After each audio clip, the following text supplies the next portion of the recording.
सभी को जय सिया राम।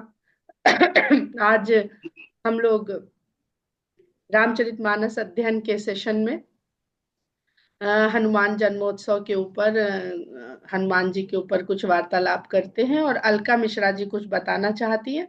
तो अलका जी, आपका बहुत स्वागत है और आप जो भी बताना चाहती हैं कृपया उसे बताइए। और सभी लोगों से रिक्वेस्ट है कि वो म्यूट कर लें अपने आप को। जी, ये एक लेख है छोटा सा। डॉक्टर गणेश प्रसाद मिश्र जी ने लिखा है। दैनिक भास्कर इंदौर में निकला है ये। हनुमान जी को कहते हैं सकल गुण निधान। आज उनके गुणों को याद करें। हनुमान जी एकमात्र ऐसे देवता हैं जो किसी भी कार्य में कभी असफल नहीं हुए।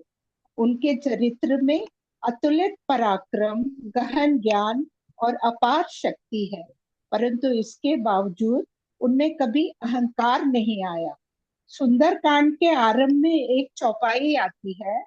सिंधु तीर एक भूदर सुंदर, कौतुक कूद चढ़ेउ ता ऊपर, बार बार रघुबीर संभारी, तरकेउ पवन तनय बल भारी।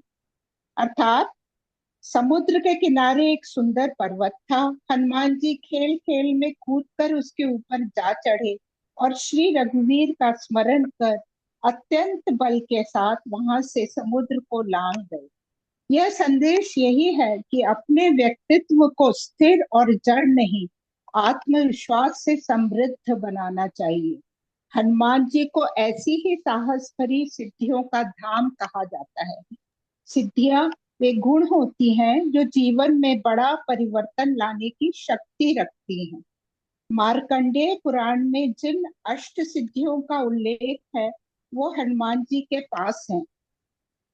अणिमा, महिमा, चय, गरिमा, लघिमा तथा प्राप्ति ही प्रकाम्य शीतवम वशित्वम चाष्ट सिद्धय।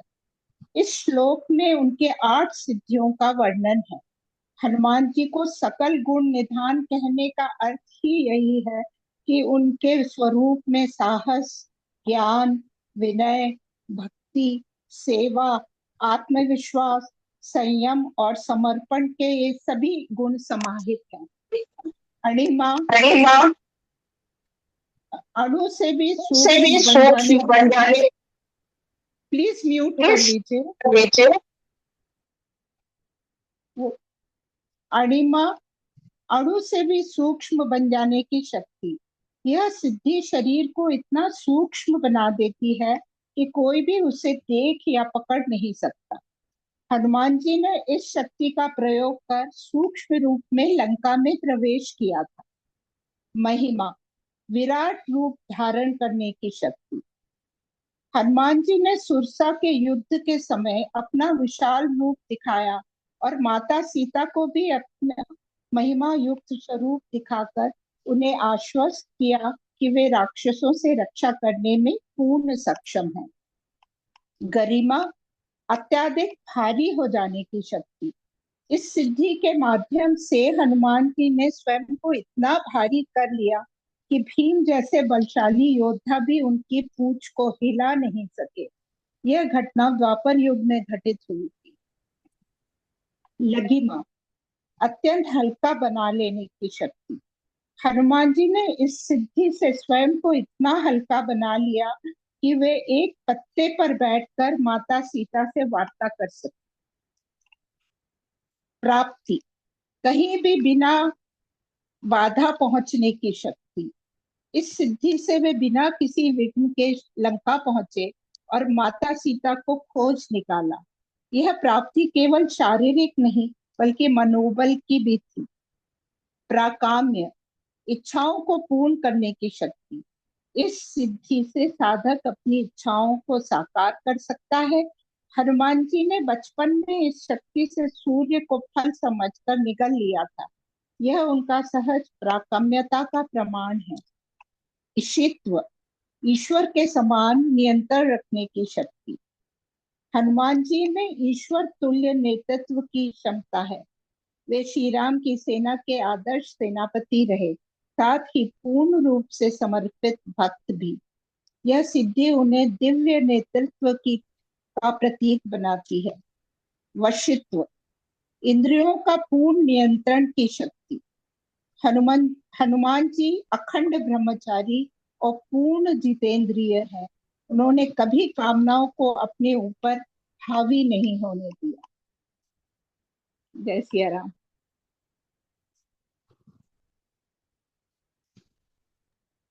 बहुत बहुत धन्यवाद अलका जी।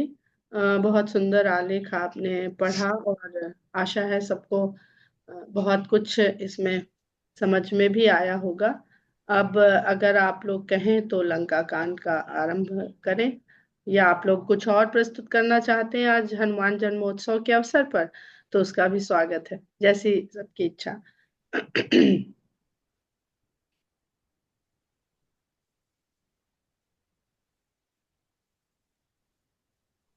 लंका बोलिए। कांड स्टार्ट कर दीजिए।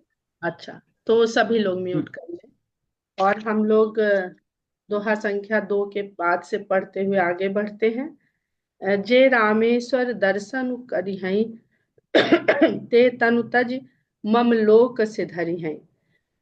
भगवान राम रामेश्वर के दर्शन की महत्ता बता रहे हैं, महत्व में बता रहे हैं कि जो रामेश्वर का जहाँ भगवान ने स्थापना करी है उसका दर्शन करेंगे, वो जब तन को त्यागेंगे तब उनके लोक में प्रस्थान करेंगे। जो गंगा जल आन चढ़ाही, और जो गंगा जल ला करके चढ़ाएंगे यहाँ पर, वो सायुज्य मुक्ति नर पाही। ऐसे लोग सायुज्य मुक्ति पाएंगे। आवाज नहीं आ रही है विनीता जी। आवाज नहीं आ रही है, और लोग बताएं। आवाज कट कट के आ रही है, कट कट के आ रही है। बहुत कट रही है आवाज। तो वही है मेरे यहाँ बहुत आज कट रही है। इंटरनेट का प्रॉब्लम है ना, हमने हॉटस्पॉट लिया हुआ है, इसलिए शायद वो ठीक से। आप बोल रही हैं तो वो सुनाई दे रहा है, पर जब वो लंका कांड पढ़ रही थी तो कुछ नहीं, एकदम कट कट के आ रही। हो सकता है उसमें कॉल या मैसेज आ रहे हैं ना मोबाइल में, तो या तो उसका डिस्टरबेंस हो रहा है। अभी ठीक आ रही है आवाज? जी हाँ, जी हाँ। चलिए, जैसी प्रभु की इच्छा करते हैं। नहीं तो फिर, तो यहाँ पर हम देख रहे हैं कि जो पहली चौपाई है दोहा संख्या 2 के बाद, जैसे भगवान कह रहे हैं कि ते तनु तज मम लोक सिधरी हैं।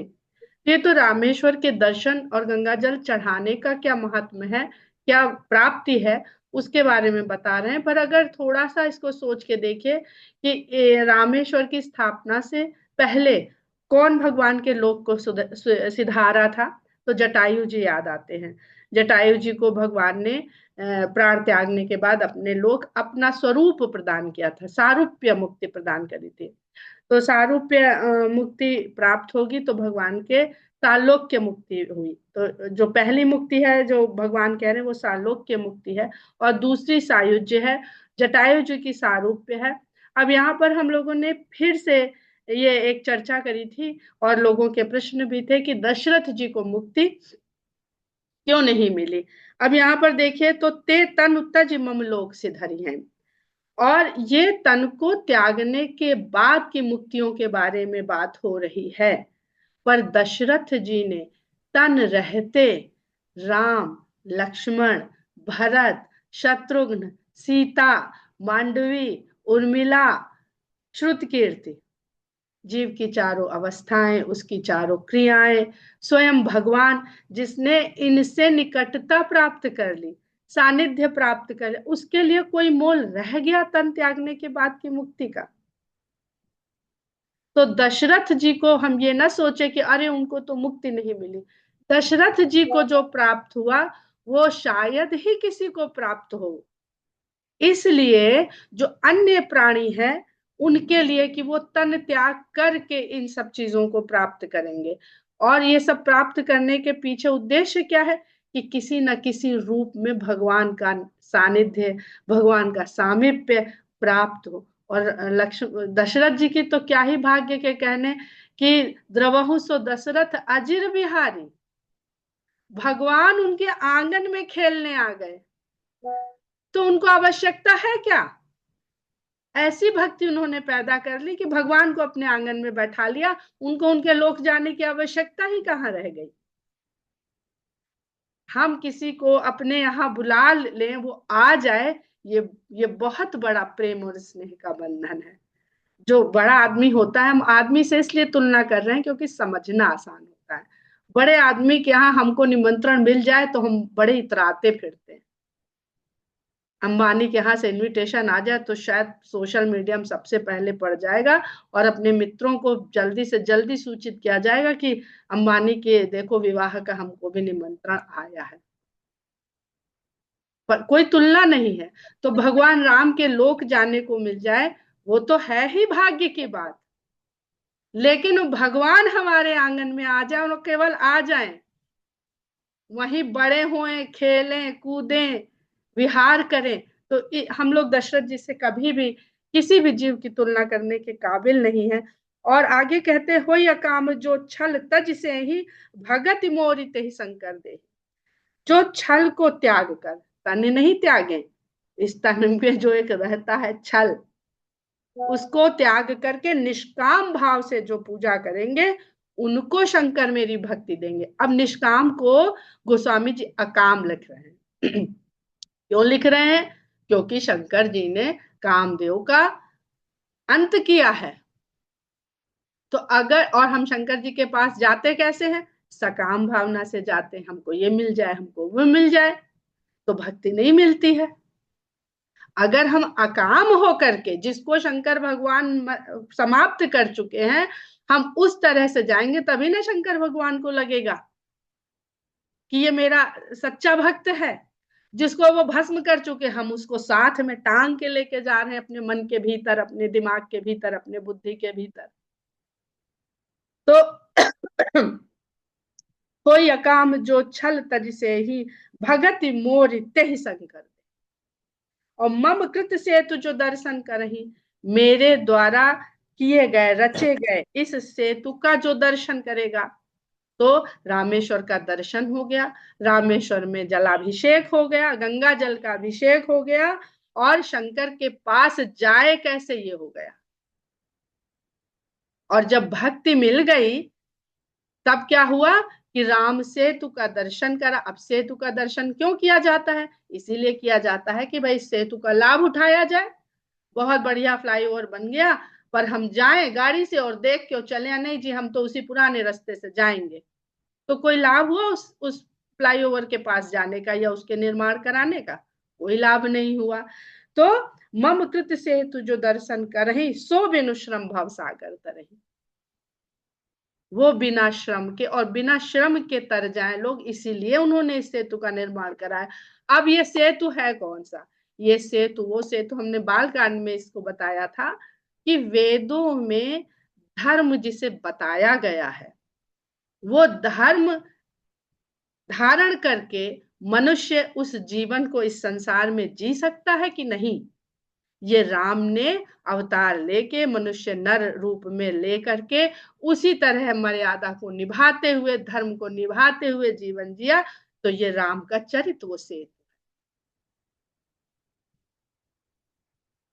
यहाँ पर जो पत्थरों से सेतु बन रहा है वो प्रतीक है राम के आचरण का। उस आचरण पे जो चलेगा वो सो बिनु श्रम भव सागर तरिहि। राम वचन सबके जिय भाए, राम के वचन सबके जी को भागे। मुनि बर निज निज आश्रम आए। और जो मुनि लोग ये सब स्थापना कराने आए थे, रामेश्वर भगवान लिंग स्थापन के लिए आए थे, वह सब राम के इन वचनों को सुन करके, क्योंकि वो ऋषि मुनि, वो जानते हैं भगवान के कहे हुए इन वचनों के पीछे गूढ़ार्थ क्या है, भगवान क्या कहना चाहते हैं। अपने अपने आश्रम में चले गए। गिरिजा रघुपति कह हरिति संतत करहि प्रणत पर प्रीति। अब शंकर भगवान माँ पार्वती से ये कह देते हैं कि ये तो रघुपति की रीति है कि वो अपनी शरण में आए हुए के ऊपर सदा प्रीति बनाए रखते हैं। बांधा से तु नील नल नागर, राम कृपा जसु भयउ उजागर। नल और नील ने अपने गुणों से, अपनी निपुणता से सेतु को बनाया और राम की कृपा का यश उजागर किया। हम लोगों ने पूरी बात कर रहे हैं जब से इस प्रसंग में आए हैं कि पुरुषार्थ में कृपा मिलना क्या होता है। यही सेतु निर्माण और यही सेतु प्रसंग से हमको भगवान राम अपनी लीला के द्वारा बताना चाहते हैं, जिसको गोस्वामी जी बहुत सरल शब्दों के साथ चौपाई के माध्यम से उसे हम तक पहुंचाते हैं। बांधा सेतु नील नल नागर। मनुष्य अपनी निपुणता से, अपनी कुशलता से कोई कर्म करता है, पुरुषार्थ करता है, लेकिन उसमें जो यश उजागर होता है वो राम की कृपा जब मिल जाती है तब उसका यश उजागर होता है। नहीं तो आप एक काम ऐसा कर रहे हैं कि इधर का ईंटा उधर उठा के उधर रख रहे हैं, उधर का ईंटा उठा के इधर रख रहे हैं, बस। कोई यश, मेहनत तो वो भी कर रहा है, मेहनत तो वो भी बहुत कर रहा है। 10 ईंट यहाँ से उठाता वहां रखा था, फिर इंजीनियर कहता वहां रखो वहां रखा था, तो यश उजागर हो रहा है उस कर्म का। अगर कर्म का ही फल मिलना है तो इस कर्म का फल मिले, पर कोई फल नहीं मिलता है। महिमा यह न जलधि कई बरनी, पाहन गुण न कपिन कई करनी। यह महिमा ना तो जलधि की, इस पे हम लोगों ने कल बात कर ली थी कि ना ये समुद्र की महिमा है, ना ये पत्थर का गुण है, और ना ये वानरों का किया हुआ कृत्य है। श्री रघुबीर प्रताप ते सिंधु तरे पाषाण, ते मति मंत जे राम तज भजहि जाय प्रभु। ये सब भगवान राम का प्रताप है, जिसके कारण पाषाण सिंधु में तैर रहा है। और वे लोग मतिमंद हैं, अल्प बुद्धि हैं, जो राम को छोड़ करके अन्य स्वामियों को भजते हैं। यहाँ पे प्रभु से ये मत समझिए कि वो और देवी देवताओं को कर रहे हैं। हम किसकी किसकी स्तुति करते हैं अपने जीवन में? जिसको अपना स्वामी मानते हैं, यानी जो हमारे कार्य कर सकता है। तो भगवान की शरण छोड़ करके हम अब देखिए लिख रहे हैं कि ते मतिमंद जे राम तज भज ही जाई प्रभुआन। जिसको हम प्रभु मानते हैं उसी को भजते हैं, यानी उसी भजना क्या है? स्तुति करना है। स्तुति में क्या होता है? प्रशंसा की जाती है। तो हम मनुष्यों की प्रशंसा में इतने लगे रहते कि खुश हो जाएगा तो हमें ये कुछ दे देगा। तो इसलिए कहते हैं कि न प्रार्थना मनुष्य से करिए, न प्रशंसा मनुष्य से करिए। प्रार्थना भगवान की करिए और प्रशंसा भगवान की करिए। बांध सेतु अति सुदृढ़ बनावा। इसलिए भगवान ने ऐसा मजबूत सेतु बनवाया ये कि ये हल्का ना पड़ जाए, कि कोई इस बनाए हुए सेतु में जो सिद्धांत बताया जा रहा है इस पर चढ़े और उसका विश्वास डगमगा जाए। देख कृपा निधि के मन भावा। ऐसा सुदृढ़ सेतु जब बनाया उनके सेवकों ने, उनके शरणागतों ने, तो भगवान कृपा निधि के मन को भाया। अब देखिएगा यहाँ कृपा निधि और आगे कितनी सारे समुद्र के आपको पर्यायवाची मिलेंगे, जिसमें सब में निधि, बहुतों में निधि शब्द आएगा, और जहां धी है वो भी निधि का ही भाग होता है। तो बांध से चली चली सेन कछु बरन न जाई, गरजहि मरकट भट समुदाय। इस सेतु पर जब चढ़ने के लिए सेना आतुर हुई और गरजते हुए आगे बढ़ी, सब योद्धाओं का समुदाय आगे बढ़ा। वर्णन नहीं करता बनता है जब उन्होंने गर्जना करी, सेतु बंध डिग चढ़ी रघुराई। बांधे हुए सेतु पर पहले राम चढ़े और चितव कृपाल सिंधु बहुत आई, और वो समुद्र को देखने लगे कि कितना विस्तार है इस समुद्र का, और उस कृपा दृष्टि से उसको देखा। देखन कहूं प्रभु करुणाकंद। करुणाकंद भगवान को देखने के लिए प्रगट भय सब जलचर वृंदा। जल के सभी जीव जंतुओं का समूह वहां पर प्रकट हो गया। मकर नक्र नाना जख ब्याला, सत जोजन तन परम विशाला। विभिन्न प्रकार के जल के जीव जंतुओं का वर्णन गोस्वामी जी करते हैं। मगर हैं, घड़ियाल हैं, नाना प्रकार की मछलियां हैं, नाना प्रकार के सर्प हैं। कोई कोई तो इतने विशाल हैं कि 100 योजन का उनका शरीर है, 100 योजन की उनकी देह है। और ऐसे हुए कि तिन्ह ही जे खाही, और ऐसे भी हैं जो 100 योजन के जीव को भी खा जाए, यानी उससे भी बड़े हैं। एकन के डरी तेप डराही। और सब किसी इतने विशाल काय होते हुए भी सबको कोई ना कोई ऐसा वहां दिख रहा है जिससे वो डर जाए। तो इस संसार में चाहे जितनी बड़ी महिमा वाला मनुष्य हो, शेर को सवा शेर मिलता ही रहता है, मिलता रहता। ये भी सिलसिला अनवरत है, कभी टूटता नहीं है। प्रभु ही बिलो कहीं तरही न टारे, मन हर्षित सब भय सिखारे सुखारे। वो एक दूसरे को खा जाने वाले भी बहुत जीव जंतु हैं उनमें, लेकिन भगवान को जब वो देख रहे हैं तो वो वहां से, अब रास्ता रोक के खड़े होंगे तो क्या होगा, कहा जाएगा भैया हटो हटो, जाम काहे लगा लियो, पुल बन गया तो अब तुमने जाम लगा लिया, हमें निकलने दो। तो हटाए नहीं हटते हैं, तरह ही नटारे, क्योंकि भगवान को देखने के लिए वो वहां पर अडिग हो करके खड़े हो गए हैं, मन से हर्षित हैं और सुखी हैं। यानी उनके मन में कि आपस में कोई भी वैर भाव नहीं। जहां भगवान स्वयं उपस्थित है वहां पर किसी प्रकार का वैर भाव जीव में नहीं रह जाता है। तिनकी ओट न देखी बारी, मगन भय हरि रूप निहारी। उनके कारण, उनकी ओट से, यानी उन्होंने जल को ढक लिया है।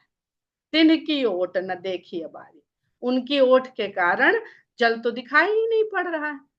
जिसको भगवान देखने के लिए खड़े हुए थे कि समुद्र का विस्तार देखें, तो वहां जल तो दिख ही नहीं रहा, वहां जनसंख्या अपार दिख रही है, जीव ही जीव दिख रहे हैं।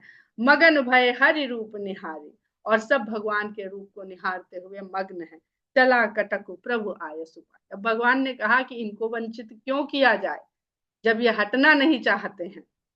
तो उन्होंने आज्ञा दे दी सेना को आगे बढ़ने के लिए। तो सेना आगे बढ़ चली, को कही सक कपि दल विपुल आई।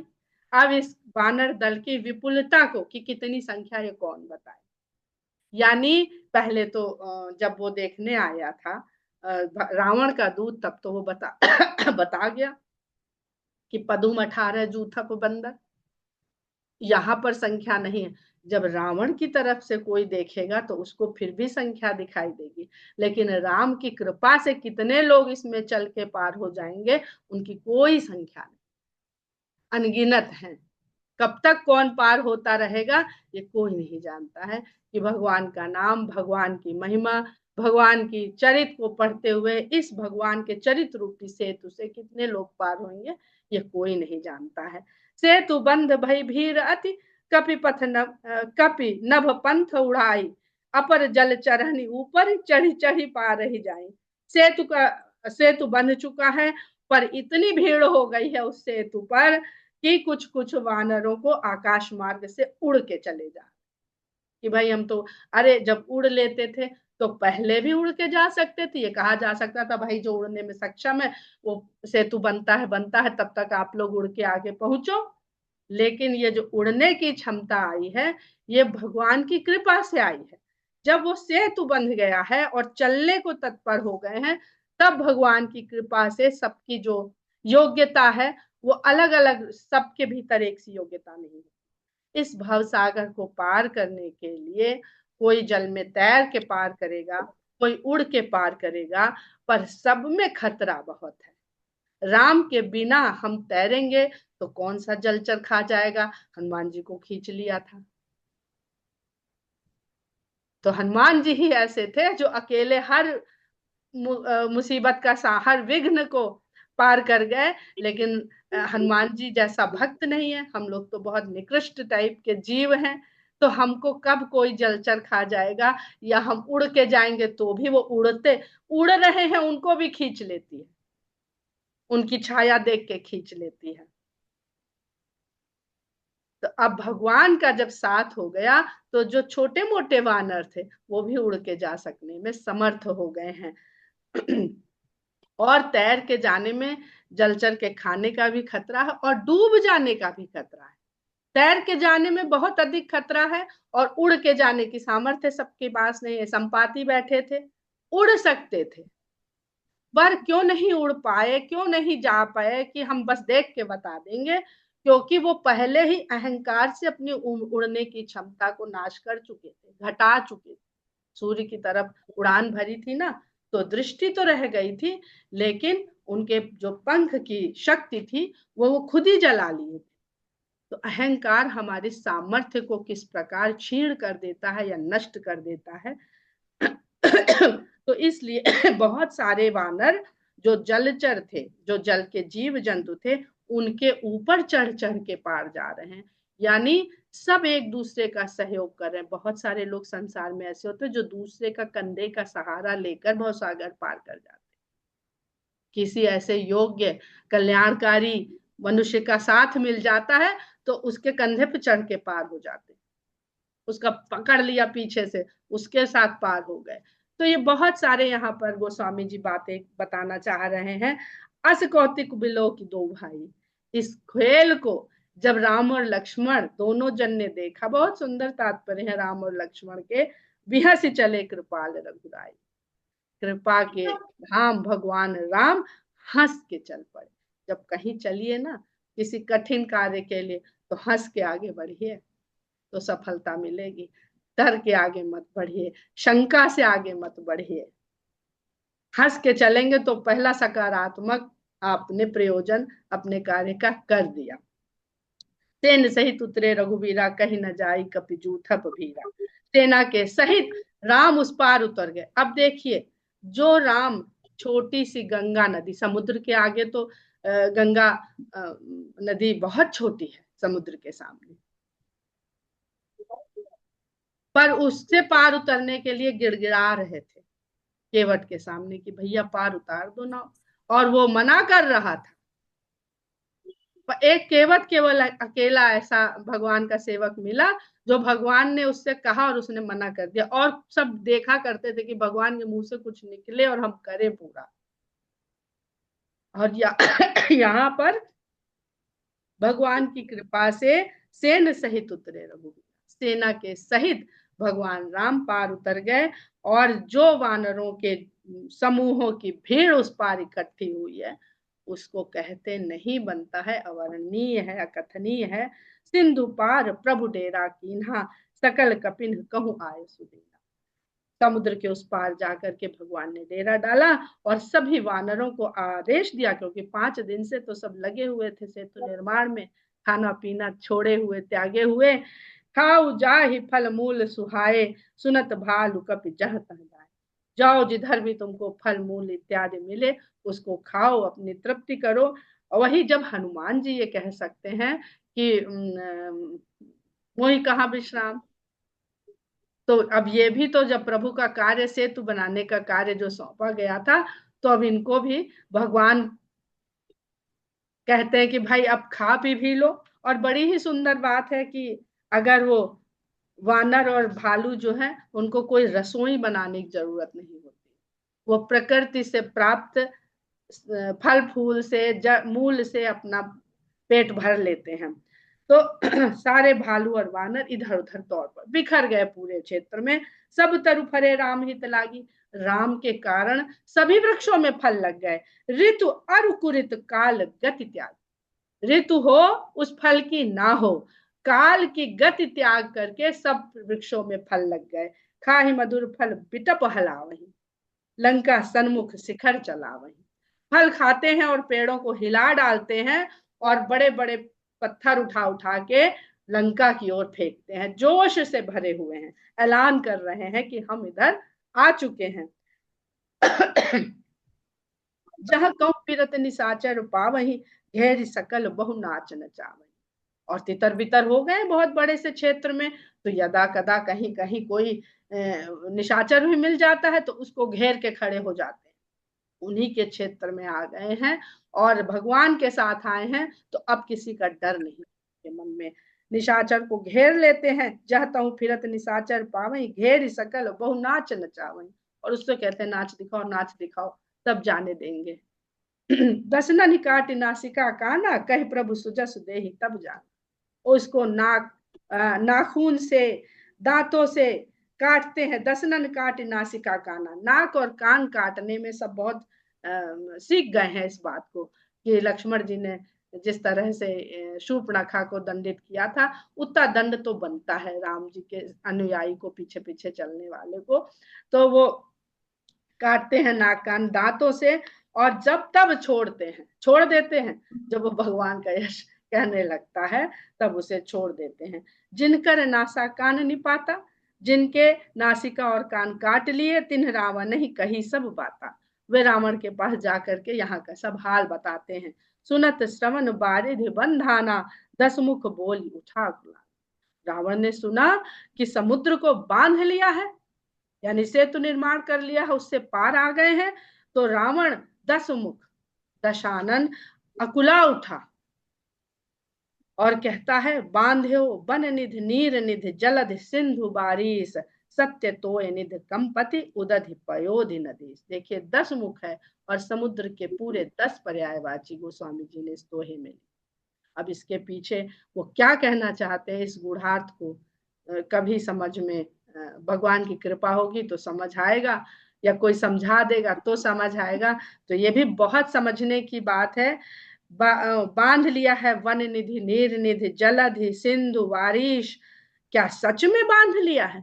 तोय निधि कंपति उदधि पयोधि नदीश। और उसके बाद जब मंदोदरी बात करती है रावण से, कल हम लोग वहां पर चलेंगे, आगे बढ़ेंगे, तो वो पाथोधि कहती है और समुद्र के लिए 11वां पर्यायवाची प्रयोग करती है। इस पर हम लोग कल आनंद उठाएंगे, इन सब शब्दों का कुछ समझ आएगा तो समझने का प्रयास करेंगे। आज यहीं पर विराम लेते हैं। जय सिया राम।